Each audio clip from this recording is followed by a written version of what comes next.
Hi, everybody. I'm PJ Kwong, and this is the Sports Clamor podcast presented by Communiti. Today's episode is on a dreary and gloomy day here in Toronto, hence my overhead light there, which is sort of sparkling in the distance. It's just so you can actually see me. In any event, I have a very exciting podcast today. I am delighted to welcome my guest, Kerish Maharaj, who is the Manager of Marketing and Communications and Community Outreach for Ontario Volleyball. Kerish, thank you so much for joining me. Hi, PJ. Thank you so much for having me. This is going to be super exciting. Now, I happened to look up to see how popular volleyball is in Canada, and I was able to read a statistic that said that there was somewhere in the neighborhood of between 500,000 and 800,000 players in Canada, and that's taking into account everybody from bottom to top in terms of skill level and age level. That's pretty popular. It might actually be more than that because Wow. those numbers are just numbers that are in our registration systems. So people who have private leagues, for example, camps, things like that, we may not know those numbers, but we can extrapolate that it's actually 3 times that Wow. based on years. Yeah. So it's That quite is big. wonderful. Mhm. When I think about it too, in the very first international event in which Canada participated with volleyball was the 1959 Pan American Games. So it's not like this is a very ancient sport. This is a sport that really started to gain traction in the 20th century. And Canada, in fact, didn't join the FIVB, which is the international governing body, is it fair to say, until I Yes. think 1953. So you've made a lot of headway in a very short amount of time. So talk to me about why volleyball is important to you specifically. Well, to me specifically, everyone kind of finds their thing. Usually, if you go back to some of the old philosophers like Socrates, they go, people find who they are in their teenage lives, and that is exactly what sort of happened to me. I tried multiple sports as a kid. I did not come from a sporting family, but I did have parents who sort of allowed me to do multiple things: sports, the arts, academics, you name it. And somehow volleyball clicked in a way that the others didn't. I think it was mainly because I found a sport that I could train with by myself and with others, which was kind of strange. I'm the last of 3 kids. My sisters migrated to Canada when I was 5 years old. So I pretty much had no one to play with, but I did have a wall on my house, and that became like the easiest thing to train with. And then I could do the things that I fooled around with by myself for 30 minutes outside and go back to school and be like, I improved on a team and then see everyone else improve as a result. So I guess that whole importance of connecting with others and still having something personally to set a goal towards is what it really meant to me and sort of carried me through my entire adult life afterwards. So where did you end up on the volleyball sort of spectrum or range back home when you were that kid? So I was introduced to the sport at age 13, Okay. which is an average age to kind of get introduced to it, whether you're a boy or a girl. And At least back then. Yep. Uh, and I moved pretty quickly from playing just from my high school into seeking higher opportunities by joining a club. And eventually, by age 16, joining the youth national team, which is actually the under 19s, making that team. And then later on, took a little step away from the national team because I just was not good enough, to be honest. Focused on the club development part and the school development part while focusing on academics at the same time. Re-entered the youth national team a couple of years later because I was still of age, and then continued on that spectrum to play professionally and internationally. When I stepped away from playing as a professional, I went into the management of it with the Trinidad and Tobago Volleyball Federation, and spun off into things like NORCICA, which is the level above them, the regional governing body, and the FIVB. I've had a very long career both with administrating, coaching, designing programs. You name it, I've pretty much done it. Event management, refereeing, the lot. So when I think about it, you're originally from Trinidad and Tobago, is that right? That's right. So, what was it like to wear your flag? Because I think that that is just something that is so special for any athlete in any sport from any country. Can you talk to me a little bit about that? Was that ever a driving force in terms of your motivation, by the way?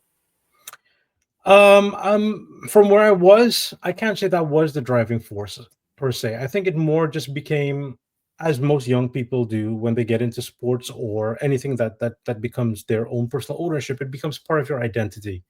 And I think it did become part of my identity as well. I was still engaged in many other, extracurricular activities, but somehow this pathway opened up for me to do that. And because I enjoyed going through that pathway and saw the gaps in it, uh, I branched off into the administrative and program development side of it. So, as an administrator, and this is I'm because you're basically doing very much the same thing here in Canada with Ontario Mhm, Volleyball, mhm. but back at the start of your administrative career, what were the priorities? What were you trying to do in terms of program and club development? Uh, it was very, very basic back then for the Toronto Tobago Volleyball Federation. I'm saying basic, but I did have something that I really appreciated, not much long after, but I do appreciate even every year afterwards, which was the president of the federation, a guy by the name of Mushtaq Mohammed. He's pretty legendary across the region for his administration. I did get to work with him closely to become a mentor, and our main goals, to answer your question, really were to really professionalize how we ran tournaments, how we served the volleyball clubs, and to raise the level of athletic ability of all athletes in the country that were playing volleyball. There was a higher focus on the national teams, as is the case for things Everywhere. with FIVB competitions, Yep. but it did include everything from grassroots all the way up. hmm Well, Mhm. let's talk a little bit about the grassroots. Okay, let's talk about first of all your evolution from administrator in Trinidad and Tobago, and moving forward, you end up in Canada. Did Mhm. volleyball play a fact, some sort of an aspect in establishing yourself here? Yeah, there's a period in between where I actually left volleyball and I started to work in another field called sport for development and peace. And when I Oh, decided, it's time to move and kind of reconnect with the rest of my family here in Canada, myself and my fiance at the time, who also was a volleyball player, thankfully, we decided the easiest way to make friends was, go find people who play the same sport for the very least, specifically for friends who are not from the Toronto Tobago community. We made a conscious effort to kind of learn the other parts of the Canadian identity. It's growing diverse Canadian identity, if you want to call it that, and we loved it. We came from a diverse country, and when we stepped into trying to find volleyball, we actually hit a wall. We, despite working the sports system and understanding the Canadian system to a T, I couldn't find people who, or a place to play rather, that fit where I was, which was one, economically, becoming a newcomer to the country. So financial priorities are different. You're thinking about work and paying bills and sustainability in that way. Finding a core of people who played at the level I played was also a problem. But with a little bit of navigation, I did stumble across, just by accident, a group that really defined all those things for me and was able to, and they're very unique in doing that, in Toronto and now in the GTA. They were able to sort of help me figure out what that pathway was as an adult, because the youth system in Canada and the adult system, they're very different. uh, okay. and the adult system for the rest of the world, for the non-North American world, is very different from Canada as well, where as an adult, I could still become part of a club. There'll still be youth participants. Sometimes those clubs will even be multi-sports and not just volleyball. There'll be basketball, there'll be soccer, you name it. Um, but I could come in, I could train 2 or 3 times a week, which would include everything from weightlifting to actual technical and tactical things with volleyball. You would play as a team of other, in my case, on a men's team, um, other people of a similar level. You represent your club, etc., etc. That does not exist for adult volleyball here in North America and specifically in Canada. So that was a bigger shock. Some places do try to do that, but they're in the minority, where they host tryouts for adults and stuff like that. But it works out to be more of a barrier of entry than a more inclusive way to get involved. So, what was the organization that helped you find the pathway that you Uh, stumbled across by accident? yeah, it was Off Limit Sports was the Okay. name of it, and I say it by accident simply because I went to a pickup game. My level was way too high for that pickup game. And then one of the participants from there actually said, "Hey, there's this other thing that you might be good for. It was too high for me. Go check them out." And I reached out to them. Their customer service was phenomenal. They said, "Hey, okay, well, let's, come on, do this 10 bucks for pickup for 3 hours of play." I completely enjoyed myself. And they said, "Look, hey, you need to get in our leagues. You're like a really nice person. You're not here chirping anyone. You see people who play at different levels and you're kind of pulling them along. If you'd like to be involved with us, we'd love for you to join any one of our programs. We can help you find a team." Amazing. That was it. Amazing. And Mhm. did you find, because I've talked in some of my other episodes about how participation in sports helps with other aspects of life, including, that social aspect, including friendships, including, navigating those waters is something that is super important. Would you say that that's a fair statement? Oh, absolutely. Like, I would say my first 5 years here, uh, our best friends have all come from sport, Mhm. essentially. It was until I left Toronto to go to Hamilton, where I bought a house, that I not have, and it happened during COVID too, where no sports was happening anyway. But that was the first time I was kind of forced to find friends outside of sports. I still ended up finding friends in sport, ironically. But yeah, I mean, we've had people that we've met in sport from Canada, attend, like my wife and I attend our wedding, for example. Uh, Nice. like it's been that close. We all have kids around the same age. We all got married around the same time. We all come from different backgrounds, so like racially diverse, economically diverse, just life difference in general, very different. But that common thread of sport has been the binding agent and the catalyst for doing all of this stuff. So it's kind of like the great equalizer, Yes, very much so. you know. Mhm, Um, my next question sort of is about grassroots. I mean, you've got, the big title of manager of marketing and communications. We all know what that means. mhm. But community outreach, what are you focused on? What are you doing? Where are the areas of pain, as they say, within sort of your work day, your work week, your work life? And what are the things that you're doing to try and solve those? Well, grassroots specifically, when I started working for the Ontario Volleyball Association, it was as a grassroots coordinator. It was to Okay. launch a program called Smash Ball, to pilot it and kind of expand it. It was targeting boys predominantly. Halfway through the program, we found that girls loved it. And within 2 years of building the program, launching the program in Ontario, it's become the national program for Volleyball Canada. So this Wow. is now the grassroots program for the country. And I used stuff from the Netherlands, who had partnered with us, that coined the term smash ball, but it was really a game that I grew up playing in the Caribbean that we call one bounce, where you just allow the ball to bounce once. Simple, and keep the game flowing and going. Um, in terms of the headaches that I kind of have with grassroots, is one that what is the definition of grassroots? It's different in every sport, believe it Yep. or not, and it's different even in long-term athlete development. Um, my definition that I've kind of massaged into Ontario volleyball is anyone starting the sport at any level. Okay. Generally, people think of it as ages 5 to 10, five to Yep. 12 participation. But for us now, it's if you're starting as an athlete, a coach, a referee, an administrator, you're grassroots for the first time, essentially. Okay. So we want your first experience to be a memorable one and an inspirational one above all else, to kind of get you hooked.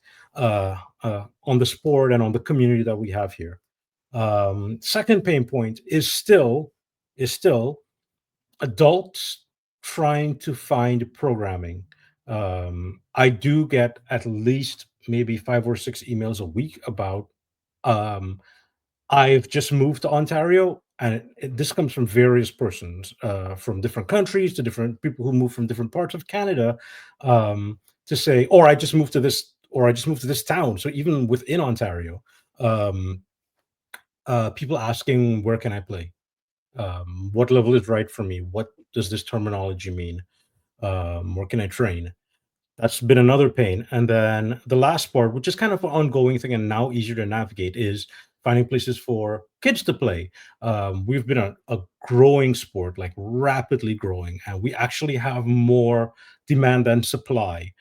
So I'm in a place where it's not just about trying to create or try to navigate parents for places for their kids to play, but even also building more grassroots programming on a whole across the province. So You, that's where I exist now. you know what's so interesting in some of my other conversations, and I'm thinking back to a conversation that I had with Malcolm Kelly, who runs the sports journalism post graduate program at Centennial College, Mhm, and longtime journalist, and I've known him for a gazillion years. Anyway, he was talking about the fact that he feels that one of the issues is every sport is competing for the same participant. So if you're just starting out in figure skating, volleyball, hockey, pick a sport, it becomes sort of there's a plethora of choices, which there never were back when Malcolm and I were kids. There was, mhm, swimming in the summertime and ice sports and maybe skiing in the winter. mhm. So I guess what I want to know is how do you find that you are attracting? I mean, you're in the enviable position of demand being higher than supply. Why do you think that is? What is it about volleyball? I could easily answer that question. Okay. While other sports shut down for COVID, while we shut down on court play because you couldn't have people in bubbles or groups or whatever, we kept engaging with our clubs in a deep way. All those strategic stuff, the planning stuff that people, talk about year after year and try to fix, we use that opportunity to tighten up as many, spaces as we could, to get the messaging and get the vision really, really well done. And coming out of COVID, we already had a very good event type product for our Ontario championships, but now our competition system kind of allows for entry in multiple ways, in multiple levels of experience.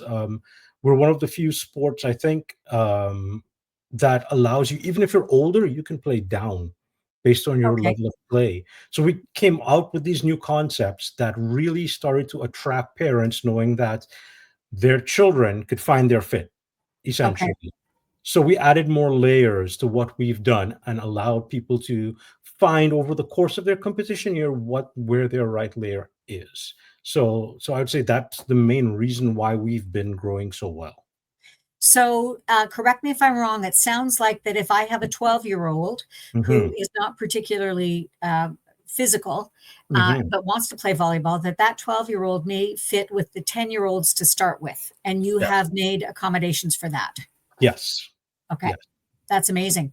Hmm. Um, my first conversation in this Sports Clamor podcast was with Shashank, who is the Hmm. co-founder and CEO of Communiti. And I know that he has been engaged with Ontario Volleyball. And one of the things that he was working on was a way to um, facilitate access to programs for people through something called Ontario Volleyball Connect. Hmm. And in my simple mind, what I understood that to mean is that you were trying to find a way for busy parents to not come up with those dreaded 404 pages that people come up with when they're looking for programs. Can you talk to me a little bit about that and about whether or not it's working and what you're seeing in the marketplace?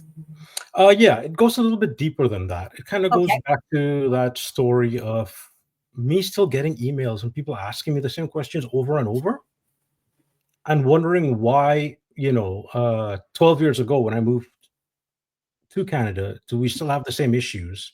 And Okay. sitting in the position, the decision-making position I'm in, shouldn't I do something about it? Um, so I kind of shared that story with our diversity, equity, and inclusion committee during COVID, and they said this is a project, yeah, we should take on. So they started to map out a way based on the plethora of experiences we had on that committee um, to say how can we kind of bring everything together to make it a system for parents and for adults and for persons with disabilities and for any other category easy to find volleyball that's close to them and that's within their financial range because those Okay. are two things that we're having. We were still having a cost of living crisis because of COVID, and we were still having, when we come out of COVID, where do people find us better? um, so luckily, we had engaged with Shashank. He approached us with Community to get our grassroots programming up on Community, on the Community app. And I unfortunately had done a decent enough job that I had almost talked to myself or worked myself out of the grassroots position, which Okay. is how I took on the marketing side afterwards. Our former marketing person had moved on to another role. We had a gap. I decided I'll try it. I tried it. I started to get good at it. Uh, and the reason I kind of worked myself out of it is that a lot of our clubs started taking on grassroots programming, so I didn't have to do it. I didn't have to lead building these programs.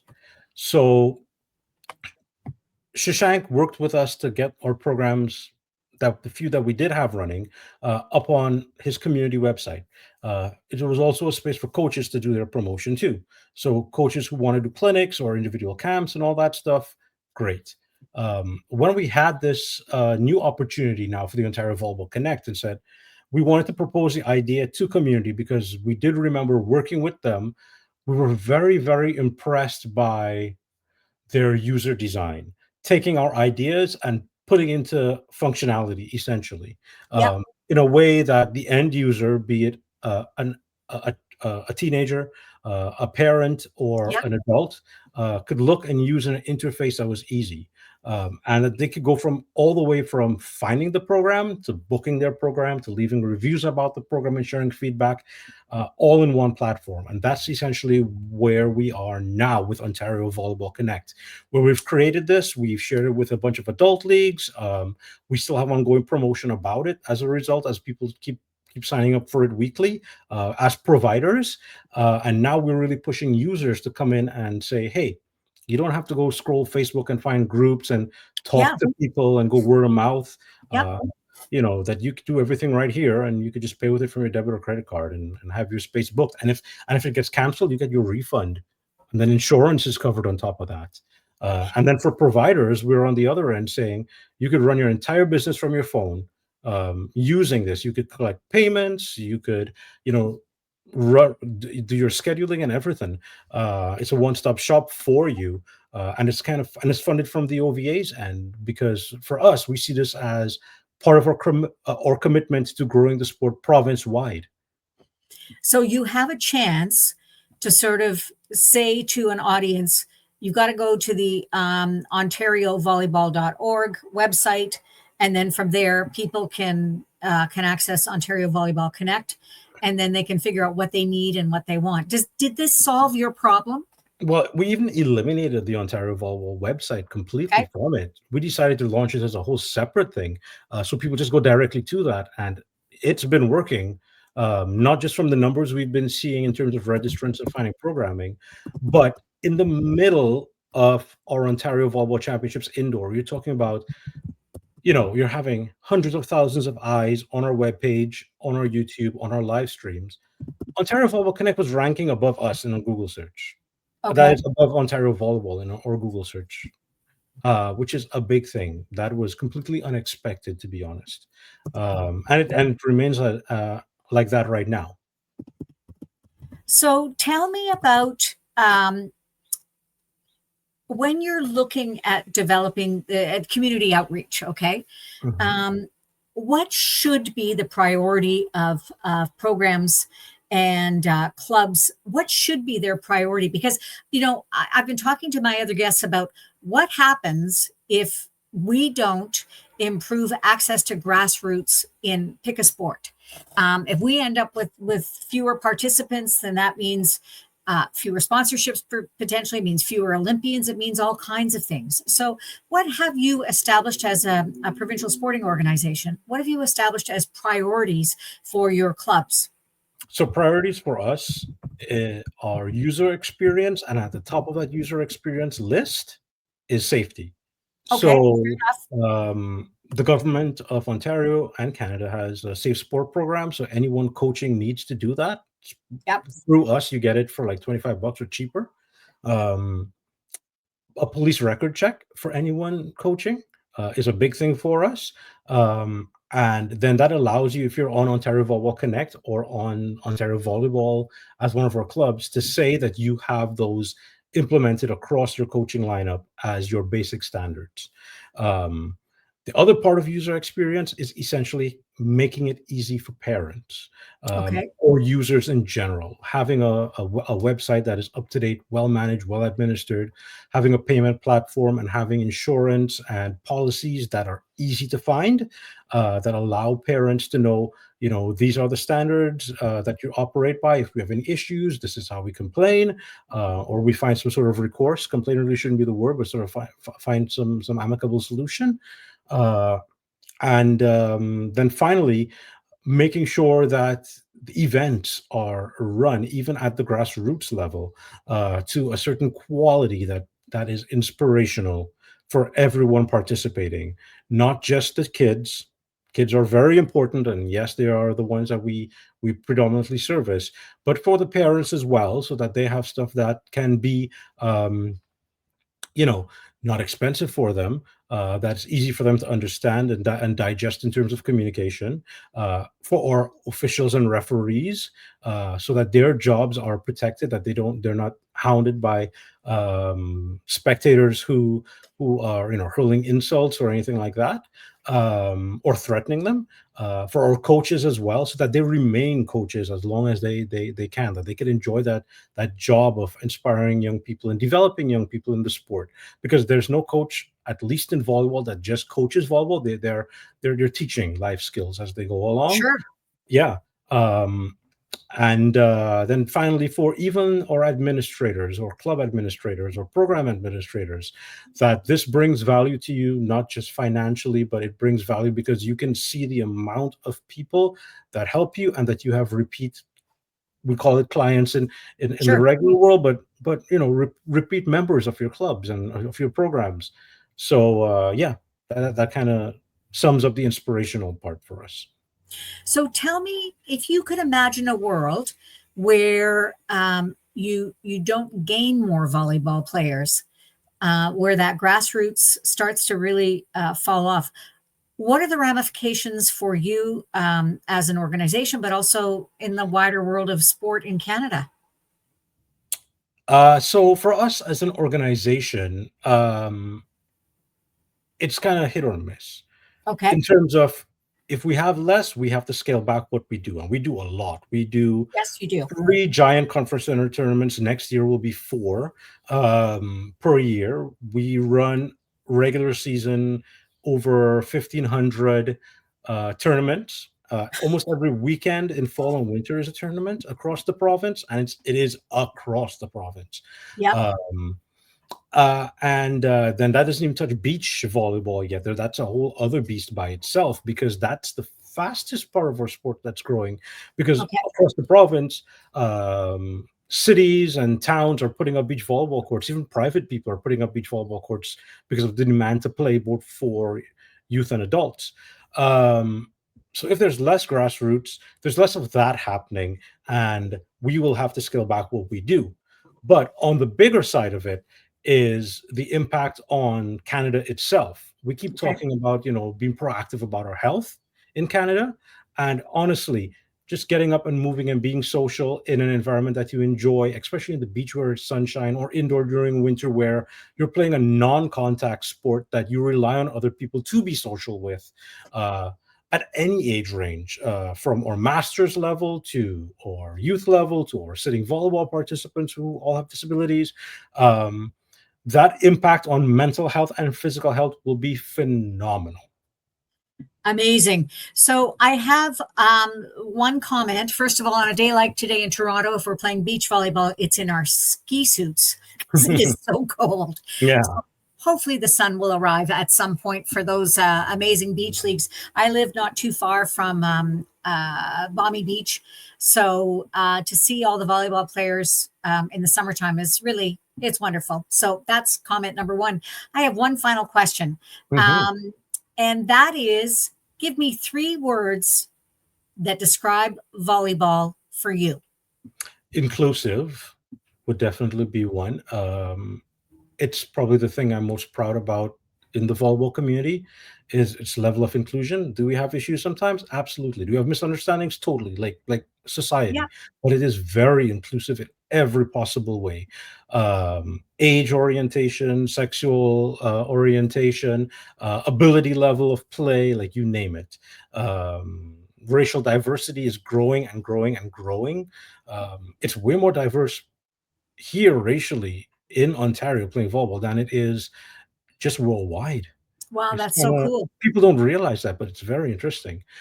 So inclusion would be one. Yep. Second would be safety. We really do put a lot into being safe, and I'm not just talking about the staff of the OVA. I'm talking about all our clubs and our coaches. They really go above and beyond on that. So that's another thing. And the third would be affordable.